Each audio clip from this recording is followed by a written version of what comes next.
ngopi bersantainya di tempat ini.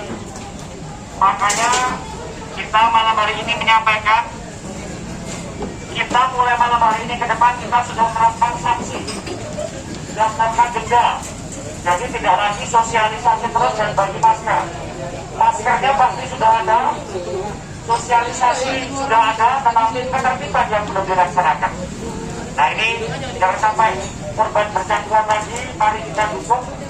Jadi yang pertama adalah pemilik tempat usaha wajib menyediakan tempat cuci tangan, dan sebelum masuk wajib cuci tangan. Jangan tempatnya ada tapi nggak pernah digunakan.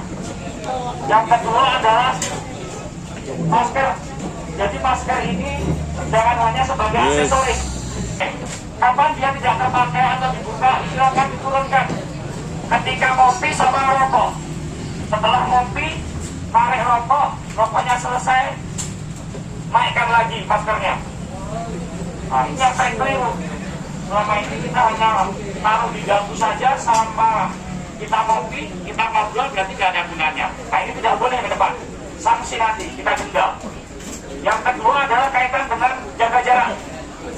Jaga jarak ini 1 meter paling tidak.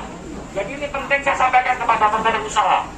Jangan sampai nanti besok kita sampaikan dan kita sampaikan edaran tetap tidak dilaksanakan. Nanti kita melakukan sanksi. Contoh, ya contoh silakan.